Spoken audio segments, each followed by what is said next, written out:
आज यकीनन मुसलमान बड़े बड़े मस्जिद तामीर कर चुके हैं, लेकिन मुसलमानों की मस्जिद से जो रिश्ता होना चाहिए वो रिश्ता मुसलमानों का मस्जिद से टूट चुका है।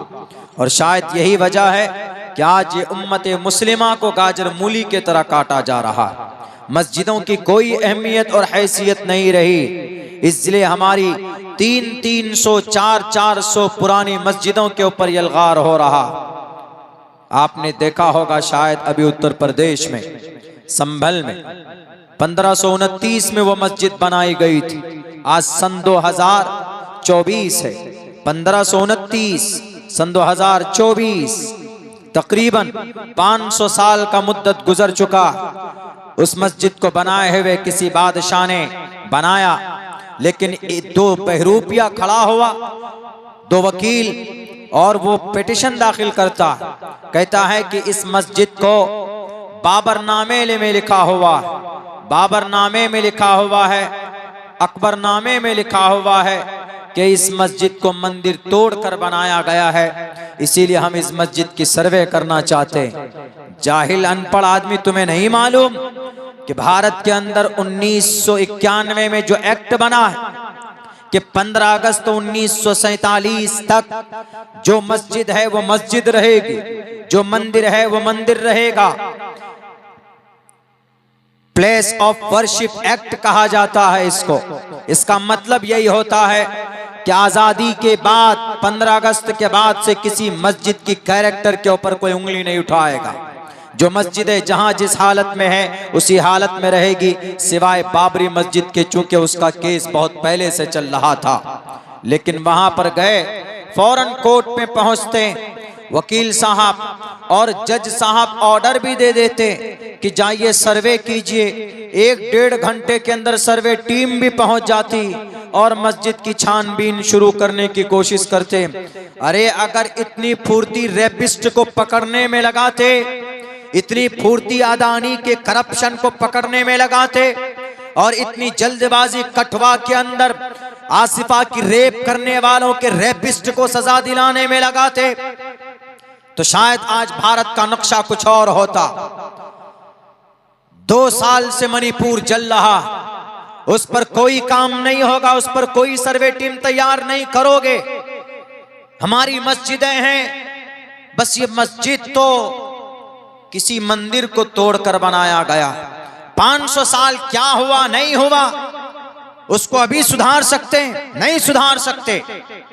अभी जो ठीक है उसको ठीक रखो और जो गलत है उसको गलत करो, तभी ये देश भी तरक्की करेगा और अमन सुकून का माहौल बरकरार रहेगा। 5 नौजवानों को तुमने मारा मस्जिद के नाम पर, गोलियां मारी गई है, पुलिस के बंदूक से गोली निकली, 5 नौजवान शहीद कर दिए गए।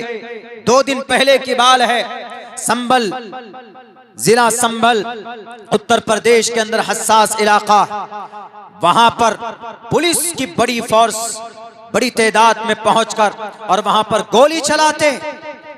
क्या मतलब है आर्टिकल 21 का, जिसके अंदर कहा गया protection of our life and personal liberty, हमारी जान की रक्षा करना पुलिस वालों तुम्हारा अधिकार है, तुम्हारी जिम्मेदारी। अगर मेरी उंगली कटती है तो कानूनी एतबार पर तुम मुजरिम होते हो, तुमसे सवाल होगा कि हमको क्यों चोट पहुंची। लेकिन तुम ही भक्षक बन गए, तुम ही राक्षस बन गए। उन मासूम 5 बच्चों की क्या गलती थी? उन्होंने पत्थर मारा, पत्थर मारा तो पकड़कर जेल में डालो। किसी को खामखा गोलियां चलाकर उनके परिवार को तुमने जख्मी किया। उनके परिवार, किसी की बेटे की बुढ़ापे की उम्र में किसी की बाप को, उसके बेटे की लाश को उसके कंधे पर डाला है तुमने। कभी सुख और चैन से नहीं रहोगे। भारत के अंदर आर्टिकल और संविधान है, कानून है, आईन है। भारत का कानून यह कहता है कि 15 अगस्त 1947 में जो मस्जिद है वो मस्जिद ही रहेगी। 15 अगस्त 1947 के बाद अगर कोई किसी मंदिर को मस्जिद बनाया है तोड़कर, उस पर कार्रवाई होगी। वो तो अब से 500 साल पहले वो मस्जिद बनाई गई। शाही मस्जिद है संभल की, अभी देखिए एकदम बिल्कुल उग्र है, वहां पर वो पूरा संभल जल रहा।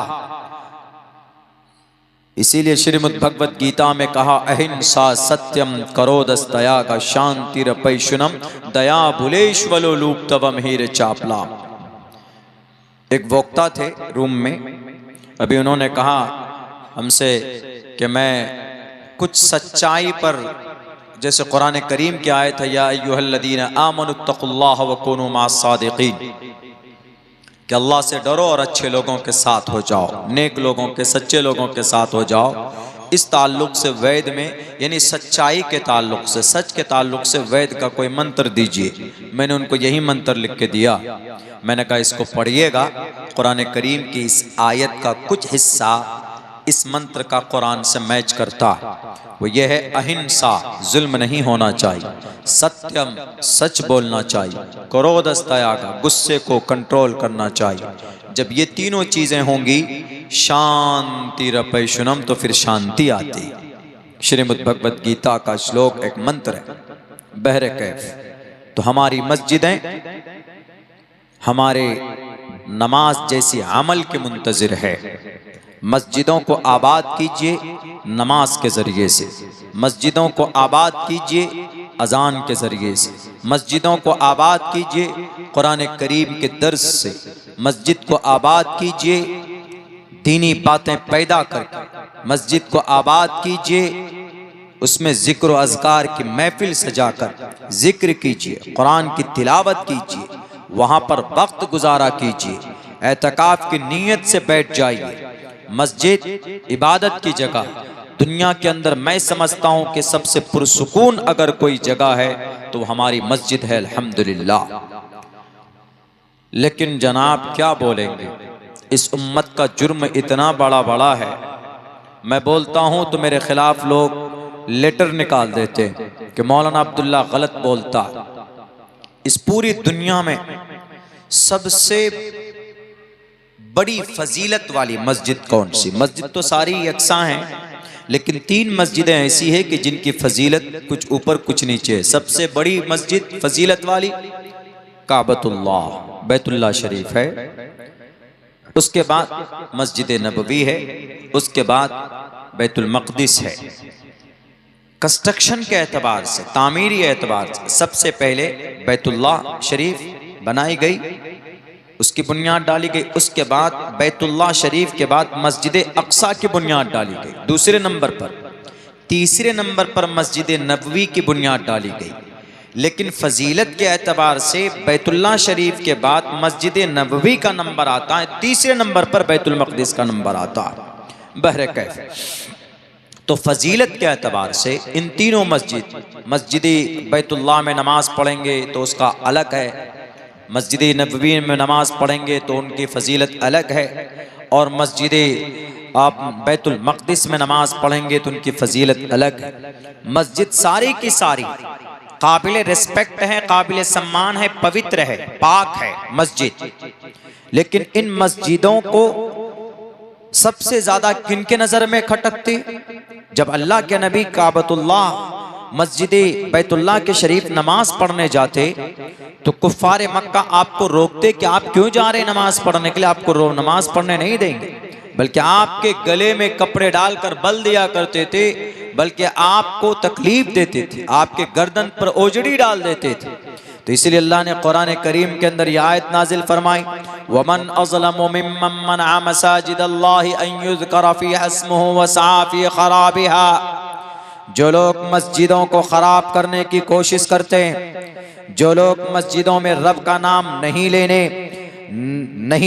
लेने देना चाहते, मस्जिद में रब का नाम लेने से मना करते कि तुम मस्जिद में नमाज नहीं पढ़ सकते, तुम मस्जिद में रब का नाम नहीं ले सकते, क्योंकि यह मस्जिद तो मंदिर तोड़कर बनाया गया। क़यामत की सुबह तक बाबरी मस्जिद जो मंदिर तोड़कर बनाया गया तुम साबित नहीं कर सकते थे। जबरन क्या हुआ, दुनिया ने देखा, अब मस्जिद शाही है, संभल की मस्जिद है, इस मस्जिद में नमाज पढ़ने से रोका जा रहा। इस मस्जिद में अब सर्वे टीम बिठाया गया। कुछ दिनों पहले ज्ञानवापी मस्जिद के एक हिस्से में पूजा की परमिशन दे दी गई, यानी वहां पर पूजा, उसके तहखाने में पूजा होता है, यानी वहां पर बुत परस्ती होती है, और दूसरे हिस्से में नमाज होती। यानी हमारी मस्जिदों में अजान देने पर पाबंदी, हमारी कुछ मस्जिदों में नमाज पढ़ने पर पाबंदी। कुछ नहीं मिलता इनको तो बस मस्जिद टटोलो। कौन सी मस्जिद, कौन सी मंदिर को तोड़कर उसकी बुनियाद डाली गई है। सुन लो जालिमो, तुम कहोगे तब। इस्लाम का अटल फैसला है, शरीयत का वाज़े फैसला। गसब की हुई जमीन पर मस्जिद नहीं बनाई जा सकती। मंदिर तोड़कर मस्जिद बनाना तो दूर की बात है। संभल की शाही मस्जिद को शक की निगाह से देखने वालों, मेरा यह पैगाम तुम्हारे कानों तक जाए तो जान लेना कि इस्लाम में गसब की हुई जमीन पर मस्जिद बनाना जायज नहीं है किसी भी कीमत पर। तो जिन्होंने अगर उस वक्त के बाबर बादशाह 1529 में अगर उन्होंने मंदिर तोड़कर मस्जिद बनाई, तो क्या बाबर बादशाह जाहिल था? क्या उसके साथ उनके गाइडर नहीं थे? सब थे। लेकिन कभी भी किसी मस्जिद को गसब की हुई जमीन पर उसकी बुनियाद नहीं डाली जा सकती है, वो जायज नहीं है। इस्लाम पहले ही नाजायज करार देता है। सबूत पेश कर दो, लेकर जाओ, बल्कि हम तोड़ेंगे, एक एक ईंट उखाड़ कर हम फेंकेंगे अगर तुम ये साबित कर दो कि शाही मस्जिद किसी मंदिर को गसब की हुई जमीन पर बनाई गई। क्योंकि इस्लाम में गसब की हुई मगसूब जमीन पर मस्जिद तामीर करना जायज नहीं, हराम है, परमिशन नहीं। अल्लाह के नबी अलैहिस्सलाम जब मक्का से मदीना पहुंचे तो जब मस्जिद की बुनियाद रखनी थी तो 2 बच्चे थे यतीम। मस्जिद की निशानदही हुई जमीन की कि इस जमीन को यहां पर मस्जिद बनाई जाए। जब पता चला कि ये जमीन किसकी है, कहा कि 2 एक यतीम बच्चे हैं, उनकी है ये जमीन। तो उनके जो वारिस थे, उनके जो पेरेंट्स थे, उन्होंने कहा कि अल्लाह के नबी, ये हमारे लिए खुशकिस्मती है कि हमारी इस जमीन पर हम मस्जिद बनाई जा रही है, हम ऐसे ही दान करते हैं। तो जनाब मोहम्मद रसूलुल्लाह ने कहा कि नहीं, तुम्हें इसकी कीमत लेनी पड़ेगी, हम फ्री दी हुई जमीन पर मस्जिद नहीं बना सकते। हजरत अबू बकर सिद्दीक ने उस जमीन की कीमत अदा की, तब जाकर मस्जिद नबवी की बुनियाद डाली गई। अगर बाबर बादशाह ने किसी मंदिर को तोड़कर मस्जिद बनाया तो सबूत पेश कर दो, और सबूत में अकबरनामा बाबरनामा नहीं चलेगा। कोई ऑथेंटिक किताब नहीं है, मजबूत कोई दलाइल पेश करो, इंशाअल्लाह भारत के मुसलमान उस मस्जिद को शहीद करके जमीन आपके हवाले करेंगे। लेकिन कंडीशन यह है कि पहले प्रूफ पेश करना होगा, पहले दलाइल के रोशनी में बात करनी होगी। मेरे भाइयों, हमारा इस्लाम तो पहले से ही मना करता है।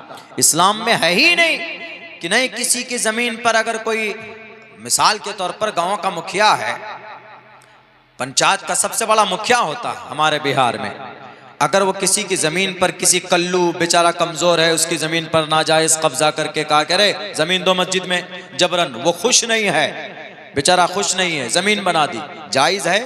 बिल्कुल जायज नहीं।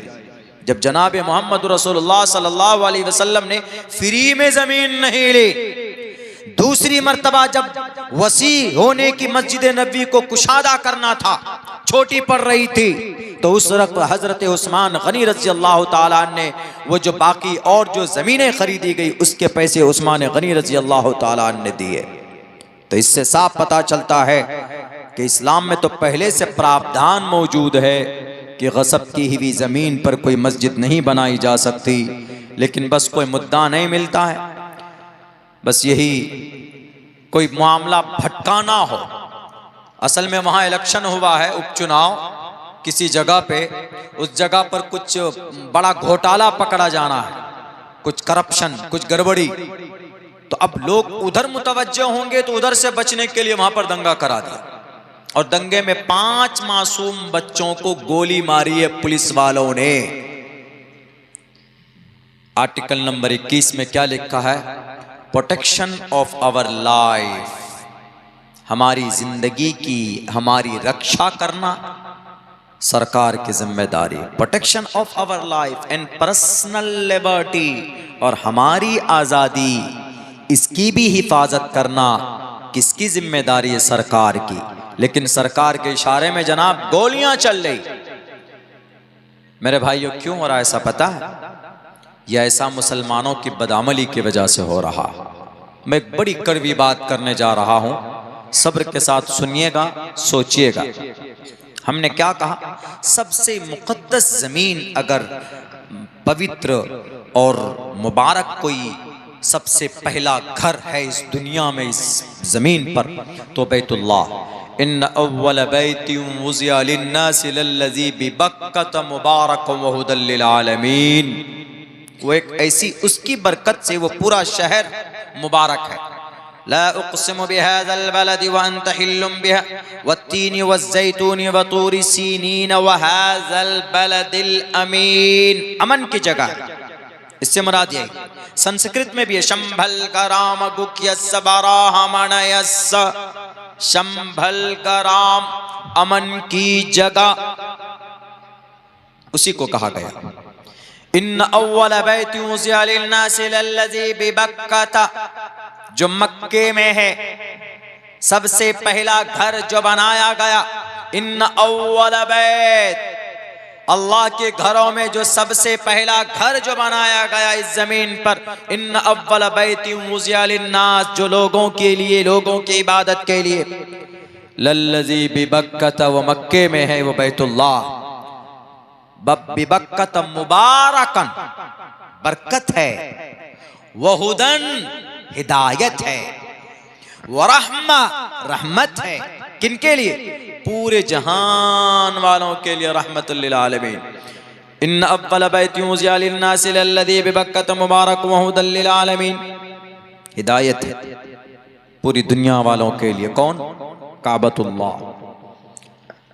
लेकिन पता है इस काबतुल्लाह, उसका ढांचा क्या है? काबतुल्लाह, बैतुल्लाह शरीफ की, काले रंग का है, चौकोर है, 4 कोने का है। अभी रियाज में, कैपिटल ऑफ सऊदी अरब, इस महीने वहां पर एक विंटर फेस्टिवल ऑर्गेनाइज किया गया है। विंटर फेस्टिवल मतलब सर्दी के मौसम में तिजारती कोई फेस्टिवल। तो उस फेस्टिवल में कोई प्रॉब्लम नहीं है, हो सकता है जैसे कहीं पर मार्केट लगता है ना, हम लोगों के यहाँ हमारे जो कि हाट में बुध और इतवार के दिन मार्केट लगती है, यानी उस दिन ज्यादा लोग आते हैं सामान लेकर। आप लोगों के यहाँ भी लगता होगा कहीं कहीं कि भाई आज कहीं इतवार में, कहीं सोमवार में, कहीं मंगल में, कहीं बुध में लगता है, तो उससे बाहर से भी लोग आते हैं। कहीं पर मेला लगता है, जैसे सोनपुर का मेला है, बहुत सारी चीजें उल्टी सीधी भी होती है। इधर अंधासुर का मेला, उत्तर प्रदेश में हम लोग पढ़ते थे, कहीं कहीं घोगाल का मेला, बानसर का मेला, ये सब मवेशी वगैरह भी लाते हैं लोग वहां से जाके। तो वैसी एक तिजारती फेस्टिवल अच्छी बात है, आदमी अगर करता है तो कम्युनिकेशन बढ़ता है। आपकी इस बस्ती में जलसा हुआ तो बहुत दूर से दुकान वाले भी आए, बहुत दूर से मुकर्रिर भी आए, और बहुत दूर से लोग जलसा सुनने भी आए। कम्युनिकेशन बढ़ा, आपके गांव को जाना लोगों ने, आपके किरदार को जाना, आपका अखलाक क्या वो भी जाना जाता है इसमें। जब आदमी कहीं बाहर से आता है तो इससे पता चलता, अरे यार हम फलां जगह गए थे, आदमी बहुत अच्छे थे, वहाँ के बड़े अखलाकमंद थे। ऐसा होता है कम्युनिकेशन, जब एक लोग दूसरे उसमें जाते। तो वहाँ पर भी हुआ, तो वहाँ पता है सबसे जो गलती हुई है, जो सबसे बड़ी जो शरीयत के खिलाफ काम हुआ है, मैं वो आप लोगों के सामने रखना चाहता हूँ। मीडिया ने नहीं उछाला है इसको, लेकिन वो चीज़ें प्रिंट मीडिया में है, सोशल मीडिया में नहीं है, लेकिन प्रिंट मीडिया में है। वो क्या हुआ, तकरीबन 250 से कहीं ज्यादा सिंगर बुलाया, सिंगर, गाना गाने वाले, गाना गाने वाली, मर्द औरत दोनों, जिनको गुलूकार, गुलूकारा, सिंगर, म्यूजिशियन, म्यूजिक। बीबीसी ने यह कहा है कि दुनिया का सबसे बड़ा म्यूजिक त्योहार है ये, दुनिया का सबसे बड़ा गाने का त्योहार अभी चल रहा है। जब उनसे पूछा गया वहां के जिम्मेदार से कि आप इस मुकद्दस जमीन पर, चूंकि सऊदी एक ऐसी जगह है जहां से हम लोगों का आस्था जुड़ा हुआ है, बैतुल्लाह वहां पर है, मस्जिद नबी वहां पर है, कुरान वहां नाजिल हुआ, सहाबा की तादाद वहां पर, अल्लाह के नबी वहां पैदा हुए, हमारा आस्था जुड़ा हुआ है। जो आदमी जितना बड़ा होता है उसकी जिम्मेदारी उतनी बढ़ जाती। आपके यहाँ जैसे कोई आलिम दीन है तो वो एक आम आदमी से उसकी रिस्पॉन्सिबिलिटी ज्यादा है। एक आम आदमी है, कहीं पर भी खड़े होकर सिगरेट पी सकता है, क्यों? एक आम आदमी है, कोई वो नहीं है, उसका बहुत ज्यादा मकाम मर्तबा नहीं है, उसको देखकर लोग कुछ हासिल नहीं करते, कुछ नहीं, अरे पीता है, सिगरेट पी रहा। लेकिन कोई आलिम दीन, कोई मुहज्जम आदमी खड़े होकर ऐसे सिगरेट पिए तो क्या कहेंगे? अरे मौलाना आप ही ऐसे कर रहे हैं, आप तो रोल मॉडल हैं, आप तो अच्छी बात बताते हैं और आप ही सिगरेट पी रहे हैं। तो जो जितना बड़ा होता है कौम के लिए उतना ही बड़ा जिम्मेदार भी होता है। तो वहां पूरी दुनिया से मुसलमान हज करने जाते हैं, पूरी दुनिया से मुसलमान, चूंकि हज अरकान इस्लाम में से, बुनियल इस्लाम वाला खमसिन शहादा, 5 चीजों पर इस्लाम की बुनियाद है। अरकान इस्लाम कलीमा, नमाज, रोजा, ज़कात, हज। हज के लिए कहाँ जाते हैं? काबतुल्लाह हम लोग जाते हैं। यहाँ से तो 4, 5, 6 लाख रुपए भी लगते हैं, लेकिन एक हज एक प्रोसेस है, तो वहां से हमारा आस्था जुड़ा हुआ है। अगर वहां कोई काम खिलाफे शरीयत हो, वहां पर कोई काम ऐसा हो जो कुरान में नहीं है, वहां पर कोई काम ऐसा हो जो अहादीस में नहीं है, तो ये बड़े ताज्जुब की बात होगी फिर, क्या रे ऐसा कैसे हो गया? तो वहां पर पता है क्या हुआ? वहां पर और भी उस फेस्टिवल में, उस मेले में कपड़े की दुकान वाला आया, कोई डिजाइन वाला आया, कोई कुछ वाला आया, कोई मुजस्समा लेकर आया, मुजस्समा ईरान से भी लोग आए मुजस्समा लेकर, कुछ लोग स्टेचू लेकर आए, कुछ लोग साइंस लेकर आए, अलग अलग तरीके पर लोग लेकर आए। लेकिन जो सबसे बुरा काम हुआ वहां पर वो ये हुआ कि वहां पर गाना गाया गया और बरहना हालत में, नीम बरहना, जैसे लड़कियां सब, औरत फिल्मी हीरो हीरोइन सब बिकनी पहनकर, आधे कपड़े पहनकर डांस करती है, वो अपना हुनर दिखाती। नीम बरहना अदाकारों ने, लड़कियों ने, औरतों ने वहां पर गाने गाए। जब पूछा गया जिम्मेदार से, शरीयत के खिलाफ है, जब कुरान में है गाना हराम है, हराम है, हराम है। मिनन्नास मन यश्तरी लहवल हदीस लियुज़िल्ला अन सबीलिल्लाह बिगैर इल्म व यत्तखिदा हुज़वा। गाना है इससे मुराद, लहवल हदीस से मुराद हजरत अब्दुल्लाह इब्न अब्बास और हजरत अब्दुल्लाह इब्न मसूद फरमाते हैं लहवल हदीस से मुराद गाना है। जो आज जब कुरान में गाना बता दिया गया कि हराम है, सुनना, लिखना, बनाना, उसका गाना हराम है, नस्से कती है। जब गाना हराम था तो फिर वहां रियाज में, कैपिटल जो राजधानी है, वहां पर गाना क्यों गवाया गया? वो भी मर्द से कम, लेडीज से।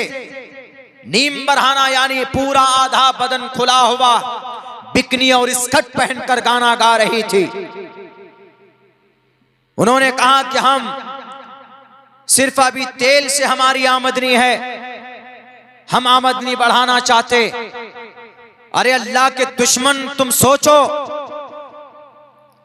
तेल की बदौलत अल्लाह ने तुम्हें इतनी दौलत दी है और उसकी नाशुक्री करते हो। कुरान करीम के खिलाफ और शरीयत के खिलाफ तुमने गाना बजवाया और गाना गवाया। खिलाफ शरीयत काम होगा तो याद रखो, सुन लो, कोई भी हो, तुर्रम खां, अब्दुल्ला सालिम हो के सऊदी या जजीरतुल अरब का कोई भी बादशाह हो, वो कुरान और हदीस से बढ़कर नहीं है, हमारे कुरान से बढ़कर नहीं है, हदीस से बढ़कर नहीं है। अगर अल्लाह नाराज हुआ तो तुम्हारे तेल के जो टैंक है और तेल जो जमीन से अल्लाह तुमको अता फरमाता है, ये कोई अब्बा के घर से नहीं निकालते तुम तेल, ये तेल अल्लाह देता है तुमको। और जब तुम उनकी नाशुक्री करोगे तो अल्लाह जब किसी नियामत की नाशुक्री कोई बंदा करता है तो अल्लाह उसको छीन लेता है, और तेल का टैंक और तेल का गढ़ा सूखेगा। हो सकता है कि तुम्हारे अंदर कहीं कहत साली आ जाए और भूखमरी की जिंदगी तुम गुजर बसर करने पर मजबूर ना हो जाओ। मेरे भाइयों, इसी पर बस नहीं हुआ, पता क्या हुआ फिर यह है कि उस फेस्टिवल में और ज्यादा आक्रोश पैदा करने के लिए काबतुल्लाह का क्यूब बनाया गया, यानी शीशे का ढांचा काबतुल्लाह का बनाया गया। और उस काबतुल्लाह के ढांचे के, काबतुल्लाह के ऊपर एक औरत, अमेरिकन म्यूजिशियन, एक अमरीकी संगीतकार, गाने वाली, एक इज्जतदार तवाइफ उस काबतुल्लाह के ऊपर छत पर, उसके डिजाइन पर, असली काबतुल्लाह पे नहीं बल्कि उसका एक डिजाइन बना गया, सेम है। अगर मैं झूठ बोलता हूं, मुझे पता है कि कटिहार पूर्णिया में सबसे पहले मेरे खिलाफ पर्चे निकालते हैं लोग कि अब्दुल्ला को नहीं बुलाया जाए जलसों में। कोई बात नहीं है, लेकिन नहीं बुलाओ जलसों में, अब्दुल्ला 100 मरतबा हक बात बोलने की जरूरत पड़ेगी तो मैं बोलूंगा। मैंने कुछ सालों पहले कहा था कि जजीरतुल अरब में मंदिर की शुरुआत हो चुकी है। हमारे जो शेख हजरात हैं, हमारे जो अरब के फरमारवा हैं, वो यहूदियों के निगरानी में काम कर रहे हैं। तो इसी कटिहार और पूर्णिया की धरती पर मेरे खिलाफ पर्चा निकाला गया कि अब्दुल्ला साहब झूठ बोलते हो। इसी साल के अप्रैल में 771 करोड़ रुपए से अबू धाबी के अंदर 27 एकड़ जमीन में एक मंदिर का इफ्तिताह करके प्राइम मिनिस्टर साहब आए हैं कि नहीं आए हैं, बताइए। जजीरतुल अरब में उस वक्त मेरे खिलाफ झूठ बोला गया था कि नहीं मौलाना तो झूठ बोलते हैं, लेकिन मेरी बात बिल्कुल सच हुई। क्यों? दलाइल की रोशनी में बोलने की इस नाचीज की आदत है। मेरे भाइयों, काबतुल्लाह का एक ढांचा बनाया गया और उस मनहूस उस औरत की ये जुर्रत और वहां की एडमिनिस्ट्रेशन की ये बेअदबी कि काबतुल्लाह के छत पर खड़े होकर और नंगे एकदम बिकनी पहनकर, बाल खोलकर गाना गाए। उस गाना को गाए जिसके बारे में कुरान में कहा गया, व मिनन्नास मन यश्तरी लहवल हदीस लियुज़िल्ला अन सबीलिल्लाह बगैर इल्म व यत्तखिदा हुज़वा उलाइका लहुम अज़ाबुन अलीम। सुन लो, तुम में से जो लोग गानों को खरीद कर लाते, नबी के जमाने में नजर बिन हारिस एक शख्स था, जब नबी कुरान पढ़कर सुनाते तो वह आदमी ईरान जाता और वहां से किस्सा कहानियां लेकर आता, और जब देखता कि यह आदमी इस्लाम के करीब हो रहा, कुरान सुन रहा, तो फौरन उसको कहते कि आओ मैं तुम्हें रुस्तम और अस्फंदयार की लड़ाई की किस कहानियां सुना रहा। देखो तुम्हारे कुरान की बात से ज्यादा लजीज और ज्यादा मजेदार बात हमारे इस कहानी की किताब में है कि नहीं है। इसीलिए तुम ही बताओ कि तुम्हारा कुरान ज्यादा मजा देने वाला है कि हमारी ये किस्सा कहानी की किताब। नजर बिन हारिस तभी जाकर अल्लाह ने कुरान करीम की यह आयत नाजिल की थी। उस वक्त में कुरान के खिलाफ उन्होंने गाना और किस्सा कहानी लेकर आए थे। आज 250 गाना गाने वाली लड़कियों को, इज्जतदार तवाइफ को, बल्कि बाजारू औरत को वहां पर जगह दी गई है। तो आप क्या कहेंगे, नजर बिन हारिस वाला अमल है कि नहीं है? मेरे भाइयों, कितनी बड़ी तौहीन है बैतुल्लाह की, काबतुल्लाह की मुकद्दस जगह। हम लोग तो मस्जिद में, अपने मस्जिद के छत पर भी चप्पल पहनकर नहीं जाते हैं। क्यों?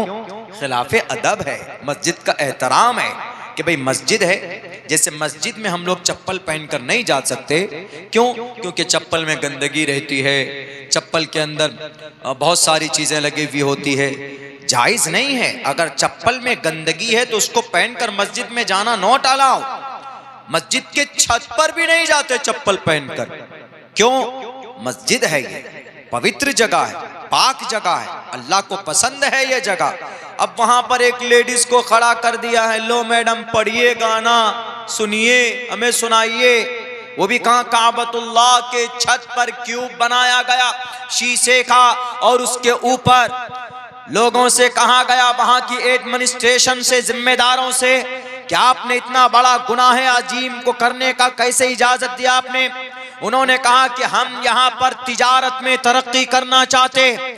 कुरान के खिलाफ, शरीयत के खिलाफ अगर कोई आम काम पैसा कमाने का रास्ता इख्तियार करता है तो कयामत तक वो कामयाब नहीं हो सकता। कोई भी हो, सऊदी अरब का बादशाह हो या अब्दुल्ला सालिम हो, कोई भी हो, कुरान से बढ़कर नहीं है, हदीस से बढ़कर नहीं है, नबी की जिंदगी से बढ़कर नहीं है।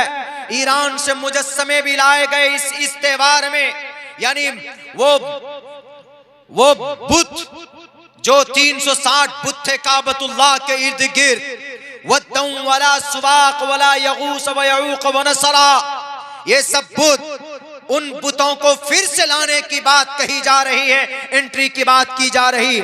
अरे जिन बुत परस्ती के खात्मे के लिए बीबी सुमैया के जिस्म के 2 टुकड़े हुए, और जिस शिर्क के खात्मे के लिए बिलाल हबशी के जिस्म में सुराख किया गया, जिस दीन इस्लाम की वहदानियत के प्रचार के लिए हजरत जुबैर की आंखें निकाली गई, आज आराम के साथ बैठे हो गद्दी पर और सोने के खान में बैठे हो, पानी के खजान, पेट्रोल के खजाने पर बैठे हो, तो आज तुमको नजर नहीं आती उनकी कुर्बानी जो सहाबाए किराम ने कुर्बानी दी थी। कई हजार सहाबाए किराम ने अपने खून को पानी की तरफ बहाकर तब जाकर इस्लाम हम तक पहुंचाया, और आज हम मुसलमान रोंते पैरों से। अब क्या कहिएगा, बोलिए तो किस पर विश्वास होगा? कितना बड़ा जुर्म है ये। अगर मैं झूठ बोलता हूं तो प्रिंट मीडिया के वेबसाइट पे जाइए आप, winter festival season has been organized in Saudi Arab, आप लिखिए, आपको पूरा आ जाएगा, सब कुछ आ जाएगा। किससे शिकवा करें? मैं कुछ बोलूं तो हमारे सीमांचल वाले नाराज हो जाते हैं कि मौलाना आपने शेख के खिलाफ बोला, आपने मोहम्मद बिन सलमान के खिलाफ बोला। यकीनन बोलूंगा, अगर मेरा बाप शरीयत के खिलाफ काम करेगा तो बोलूंगा, अगर मेरा बेटा, मेरी बीवी शरीयत के खिलाफ काम कोई करेगा तो उनको भी तंबीह करूंगा। क्यों? ये इस्लाम का नेचर है। अल्लाह के नबी ने फरमाया, मन रआ मिनकुम मुनकरन फल्युगय्यिरहु बियदी फइल्लम यस्तती फबिलिसानी फइल्लम यस्तती फबिक़ल्बी वज़ालिका ज़अफ़ुल ईमान, रवाहुल मुस्लिम।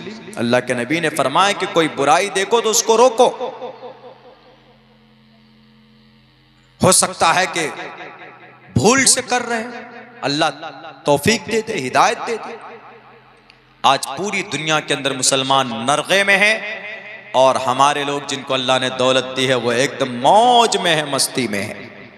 भारत के अंदर क्या मुसलमान कमजोर है? बिल्कुल कमजोर नहीं है। भारत के अंदर मुसलमानों के पास बहुत दौलत है, लेकिन हाँ, आम मुसलमानों को कब्जा नहीं दिया है, बल्कि कुछ बड़े लोगों के हाथ में है।